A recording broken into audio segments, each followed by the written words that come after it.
लड़की एक बंदे से ये पूछती है कि तुम वहाँ पर क्यों जा रहे हो। वो ये बताता है कि मैं एक स्वॉर्ड्समैन हूँ और मैं वहाँ पर इसलिए जा रहा हूँ क्योंकि उसे सिटी ऑफ स्वॉर्ड्स कहा जाता है, तो मेरा वहाँ पर जाना बनता है। ये लड़की कहती है कि वो भी एक डुअल स्वॉर्ड्समैन है और काफी अच्छी तलवारबाजी जानती है। ये सुनते ही वो आदमी भी अपनी तारीफों की पुल बांधने शुरू कर देता है। ये लड़की उससे कहती है कि चलो एक काम करते हैं, हम दोनों टीम अप कर लेते हैं। अरे क्या टीम अप, वो भी तुमसे? मैं तुम्हारे साथ टीम अप नहीं कर सकता क्योंकि तुम काफी छोटे छोटे कपड़े पहनती हो। अब ऐसे ही इन दोनों के बीच में बहस स्टार्ट हो जाती है। ये बंदा कहता है तुम्हारी बातों से ऐसा लग रहा है कि तुम दोनों ही काफी स्ट्रांग हो, क्या तुम पहले इन्हें खत्म कर सकते हो? और जैसे ही वो सामने देखते हैं तो यहाँ पर काफी सारे ओगर्स खड़े हुए होते हैं जो काफी झुंड में हैं। और इसी कार्ट में एक लेडी होती है जो इस स्वॉर्ड्समैन से कहती है कि तुम तो एक स्वॉर्ड्समैन हो, प्लीज हमारी जान बचाओ। अभी हट यहाँ से, मैं तो यहाँ से जा रहा हूँ। जिसके बाद ये डुअल स्वॉर्ड्समैन भी यहाँ से भाग जाती है। और अगले पल हम ये देखते हैं कि इस कार्ट में एक और बंदा होता है जो कि जाते ही इन सारे के सारे ऑगर्स को मारना शुरू कर देता है। ये बंदा और ये लेडी इस बात को देखकर काफी शॉक्ड हो जाते हैं कि ये छोटा सा बच्चा काफी तेजी से मूव कर रहा है, यहाँ तक कि उनकी आंखें भी इस बच्चे को फॉलो नहीं कर पा रही हैं। सच में ये बच्चा एक काफी अच्छी स्किल का इस्तेमाल कर रहा है। अब अगली पल हम ये देखते हैं कि ये सारे के सारे ऑगर्स इस बच्चे को चारों तरफ से घेर लेते हैं और ऐसे में इस स्किल का इस्तेमाल करना थोड़ा सा दिक्कत भरा हो सकता है। जिसके बाद ये बच्चा सारे के सारे ऑगर्स को काफी आराम से मारना शुरू कर देता है। ये बंदा भी उसे देखकर काफी शॉक्ड होता है कि सच में ये काफी स्ट्रॉन्ग है। जिसके बाद वो इन सारे के सारे ओगर्स का काम 25 कर देता है। ये बंदा उससे कहता है अरे वाह बच्चे, तुम तो सच में काफी स्ट्रॉन्ग हो, पर तुम ब्रिस्किया जाना क्यों चाहते हो? मैं वहाँ पर इसीलिए जाना चाहता हूँ ताकि मैं और भी ज्यादा स्ट्रॉन्ग बन पाऊँ। ये सुनते ही सारे बंदे शॉक्ड हो जाते हैं क्योंकि ये बच्चा ऑलरेडी ही काफी स्ट्रॉन्ग है और ये कोई और नहीं बल्कि एरल है। फिर हमें 5 साल पहले का सीन दिखाया जाता है जहाँ पर एरल अपनी मॉम के सामने स्वॉर्ड प्रैक्टिस कर रहा होता है और वो ये देखकर काफी हैरान हो रही होती है कि ये छोटा सा बच्चा डुअल स्लैश का इस्तेमाल कर सकता है और फिर भी इसके पास कोई भी स्किल नहीं है। ये सोचकर वो काफी ज्यादा इमोशनल हो जाती हैं। एरल अपनी मॉम से ये कहता है कि वो उनसे सारी की सारी शॉर्ट स्किल्स सीखना चाहता है, इससे पहले वो ब्रिज किया जाए। और ये सुनकर वो काफी ज्यादा खुश हो जाती हैं। क्या सच में? और उसे सिखाने के लिए मान जाती हैं। यानी कि एरल प्रेजेंट में जिन स्किल्स का इस्तेमाल कर रहा है वो उसे उसकी मॉम ने सिखाई हैं। जिसके बाद ये ब्रिस्किया पहुंच जाते हैं यानी कि द सिटी ऑफ स्वॉर्ड्स। यहाँ पर काफी सारे स्वॉर्ड्समैन होते हैं और एरल उन सभी को देखकर काफी हैरान हो रहा होता है। यहाँ तक कि वो इस बंदे के बारे में भी पता लगा लेता है कि ये बंदा भी एक स्वॉर्ड्समैन है और वो ये कहता है कि शायद मैं पकड़ा गया। ऐसे ही इन दोनों की बातें चलती रहती हैं। जिसके बाद ये बंदा यहाँ से चला जाता है। अब अगली सीन में हम ये देखते हैं कि यहाँ पर काफी सारे गिल्ड्स हैं जो कि सभी को अपनी तरफ बुला रहे हैं ताकि वो उनके गिल्ड में शामिल हो पाए। पर एरल नाक की सीध में एकदम सीधा जा रहा होता है। पर जैसी एक लड़की उससे आकर टकराने वाली होती है तो एरल उससे बच जाता है। वो लड़की उससे ये पूछती है कि तुम यहाँ पर क्या कर रहे हो? मैंने तुम्हें यहाँ पर पहली बार देखा है। अरे हाँ, मैं यहाँ पर पहली बार आया हूँ और मैं किसी गिल्ड को ढूंढ रहा हूँ। ये सुनते ही वो लड़की काफी खुश हो जाती है और एरल को अपने गिल्ड में शामिल करने के लिए अलग अलग तरह के पैतरे आजमा रही होती है। पर एरल उसे साफ मना कर देता है कि मैं किसी ऐसे गिल्ड को ज्वाइन नहीं कर सकता जो काफी कमजोर हो। वैसे अगर तुम हमारे गिल्ड को ज्वाइन करते हो तो तुम मेरे साथ डेट पर भी जा सकते हो, चल बे इस साइड हो। और ये सुनते ही वो काफी शॉक्ड हो जाती है और उसे 440 वाट का झटका लगता है। एरल यहाँ से निकलने का ट्राई कर रहा होता है पर ये लड़की उसका पीछा नहीं छोड़ती। अब एरल उससे ये पूछता है क्या तुम मुझे ये बता सकती हो कि यहाँ पर सबसे स्ट्रॉन्ग गिल्ड कौन सा है?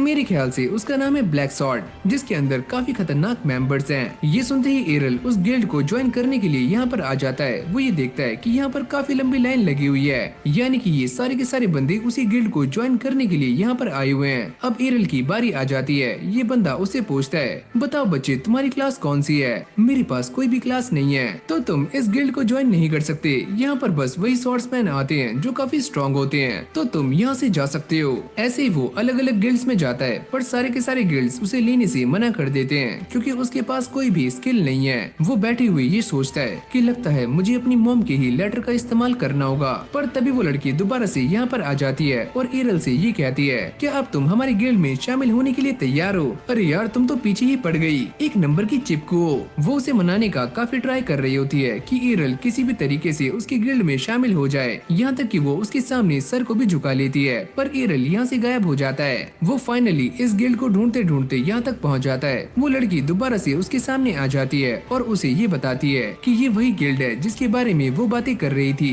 एरल ये सुनते ही काफी हैरान हो जाता है और उसके पास कोई दूसरा ऑप्शन नहीं है तो वो उसकी बातें मान लेता है। अब ये लड़की उसे लेकर गिल्ड में आ जाती है जहाँ पर हम एक बंदे को देखते हैं जो कि बाटली पी रहा होता है और ये इस लड़की के डैड हैं। तुम ये किसे लेकर यहाँ पर आ गई हो? इसे लेकर यहाँ से चली जाओ। और ये बोलते ही वो यहाँ से चले जाते हैं। इन दोनों की बातों से एक और चीज क्लियर हो जाती है कि ये बंदा ही डुअल स्वॉर्ड्स किंग है। अब एरल सारी की सारी फॉर्मेलिटीज को पूरा कर देता है, यानी कि अब वो इस गिल्ड का मेंबर बन चुका है। पर जैसी लड़की उसके फॉर्म को देखती है तो यहाँ पर कोई भी क्लास मेंशन नहीं होती और वो ये पूछती है कि तुमने अपनी क्लास यहाँ पर क्यों नहीं लिखी, क्योंकि मैं क्लासलेस हूँ। ओ अच्छा, क्या सच में? इसे अब भी एरल के ऊपर यकीन नहीं आता कि ये बंदा क्लासलेस है। और जैसे वो अपना आधार कार्ड दिखाता है जिसके ऊपर ये साफ साफ मेंशन होता है कि ये बंदा क्लासलेस है, तो इस लड़की को काफी गुस्सा आ जाता है और वो एक स्वॉर्ड को बाहर निकाल लेती है। मैं तुम्हारा सर तुम्हारे धड़ से अलग कर दूंगी। मैं तुम्हारे पीछे बार बार घूम रही थी ताकि तुम हमारे गिल्ड को ज्वाइन कर लो, पर तुम तो क्लासलेस हो। और ये उसके ऊपर काफी गुस्सा कर रही होती है। और तभी यहाँ पर एक और लड़की आ जाती है और ये उसे देखते ही गले से लगा लेती है। पर ये लड़की एरल को देखकर उसे पहचान जाती है। वो ये कहती है, क्या ये तुम हो? अरे कौन तुम? ये लड़की उसे बताती है कि 5 साल पहले वो और एरल एक साथ प्रैक्टिस किया करते थे। और एरल ये सुनने के बाद थोड़ा सा हैरान हो जाता है। क्या 5 साल पहले? वैसे 5 साल पहले मैंने एक लड़की के साथ ट्रेनिंग की थी जिसके बालों का कलर कुछ ऐसा ही था, पर तुम तो एक लड़की हो। अरे हाँ, मैं एक लड़की हूँ और मैंने अपने बालों को थोड़ा सा बढ़ा लिया है। अरे हाँ, देखकर लगता तो है कि बालों के साथ काफी कुछ बढ़ चुका है। ये सुनते ही वो थोड़ा सा ब्लश करती है और एरल को दोबारा से डुअल के लिए चैलेंज कर देती है। अब ये दोनों एक दूसरे की आमने सामने खड़े होते हैं और इन दोनों के बीच में फाइट स्टार्ट हो जाती है। और जैसे ये लड़की एरल पर दोबारा से डुअल स्लैश करती है तो एरल को ऐसा लगता है कि ये वही पुराना अटैक है जिसे वो काफी आराम से रोक सकता है। और जैसे ही वो इसे डॉज करता है तो इसके अंदर से 2 एक्स्ट्रा स्लैश बाहर निकलते हैं और एरल को लग जाते हैं। सच में ये कुछ नया था। वो एरल को अपनी स्वॉर्ड दिखाती है जो सच में काफी हैवी है। वो ये बताती है कि वो इसी स्वॉर्ड से प्रैक्टिस करती है और तुम इस स्वॉर्ड को उठा नहीं पाओगे।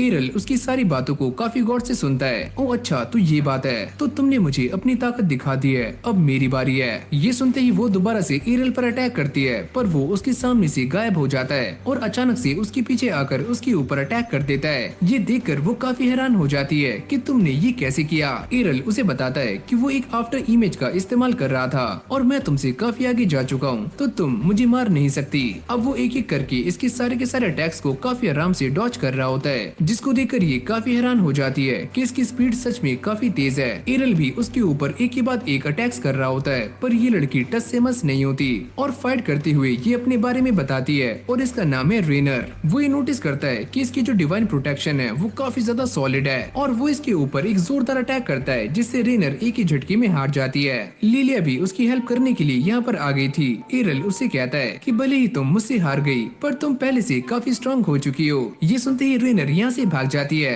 अब पता नहीं इसे क्या हुआ। अब अगले सीन में हम ये देखते हैं कि एरल ने फाइनली इस गिल्ड को ज्वाइन कर लिया है और लिलिया इससे काफी खुश हो रही होती है। एरल उसे ये पूछता है कि तुमने मुझसे पहले कहा था कि तुम्हारा गिल्ड पहले काफी स्ट्रॉन्ग था, तो अब ये कमजोर क्यों हो चुका है। लिलिया उसे बताती है कि उनकी गिल्ड के ऊपर काफी ज्यादा कर्जा है, यहाँ तक कि वो ये भी कहती है कि हम इसे काफी आराम से उतार सकते हैं, क्योंकि आज से कुछ दिनों के बाद यहाँ पर एक मैच होने वाला है और अगर हम तीनों ने मिलकर ब्लैक स्वॉर्ड के 5 मेंबर्स को हरा दिया तो हमारा सारा का सारा कर्जा माफ हो जाएगा और हम उसे काफी आराम से उतार सकते हैं। तुम इसके बारे में चिंता मत करो, हम उन्हें काफी आसानी से हरा देंगे। शायद तुम नहीं जानते, वो लोग हमसे काफी स्ट्रॉन्ग हैं। अरे यार, तुम टेंशन मत लो, मैं ऐसे ही लोगों से फाइट करना चाहता हूँ जो मुझसे काफी स्ट्रॉन्ग हो, ताकि मैं और भी ज्यादा स्ट्रॉन्ग बन पाऊँ। ये पियक्कड़ अंकल भी चुपके से इनकी सारी बातें सुन रहे होते हैं और यहाँ से कल्टी मार लेते हैं। अब एरल इस बात को सोचकर काफी खुश हो रहा होता है कि आखिरकार वो उसी गिल्ड में है जिसमें पहले उसकी माँ थी। इस तरफ लिलिया और रेनर बातें कर रहे होते हैं, तभी एरल यहाँ पर आ जाता है और वो इन दोनों को गुड मॉर्निंग विश करता है और साथ में ये बताता है